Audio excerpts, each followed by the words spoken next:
I overheard my father telling his friend that he never wanted a daughter and planned to ignore me until I turned 18. Now, he's going to be alone forever. I am not very close with my father due to him not wanting to spend much time with me. When I was little, I and my mom did lots of fun activities together, and she always played with me and entertained me, resulting in us having a good relationship now years later. But whenever I try to get my dad to play with me or watch something with me, he'd be uninterested and tell me to go play with my mom. This happened practically every day with me wanting to watch him work on his car or ask him to play, but he always pushed me off. And as I grew up, I believed that my dad just didn't like me, so I asked him to play or teach me stuff less and less. He would only do stuff with me on my birthday and holidays, though he always made sure I was fed when I was hungry, and if I was upset, he'd comfort me. But other than that, he would avoid me. Now to today, I was in the kitchen getting a snack, and my dad was outside in the backyard on the phone with one of his friends. I could hear what he was talking about from the open kitchen window, but I was ignoring it until he said my name in their conversation. I listened in more and heard him telling his friend that he wished he had a son more than a daughter, because he never wanted a girl and didn't try to build much of a relationship with me because of it, and said he had tried to get my mom to have a second kid to see if he could get a son. But my mom didn't want 2 children at the time, so he just ignored me when I was able to walk and talk,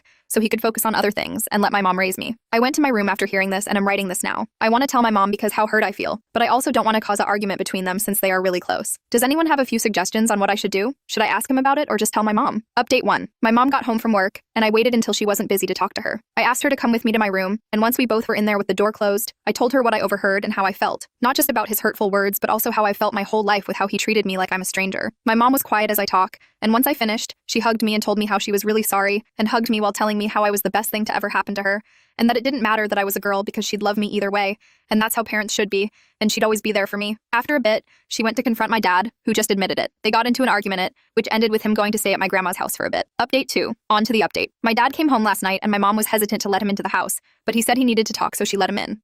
Me and my mom sat in the living room, and he started apologizing for what had happened, and was telling my mom and me that he regretted what he said, and would step up to be a better father to me, and to make things right. My mom told him that what he did was unacceptable, and that it's not a matter where apologizing will fix it. I then asked how exactly he planned to make up for ignoring me my whole childhood, and not being a dad to me, and how I'm turning 18 in a couple of months, and then I'll be an adult and won't be a child anymore. I then said that ignoring me all my childhood and pushing me away because of what's between my legs was a horrible thing, and I don't forgive him. He started apologizing more and had some tears in his eyes, which sort of surprised me, but my mom asked me to head to my room, so I did, and I could hear my mom saying stuff, and then my dad left the house again. She came into my room after and told me that she would not be allowing him in our home anymore, and gave me a hug before telling me that she texted his mom the night he left for a few days about what happened, and my grandma tore into him about it and kicked him out, so he had to stay at one of his friend's house.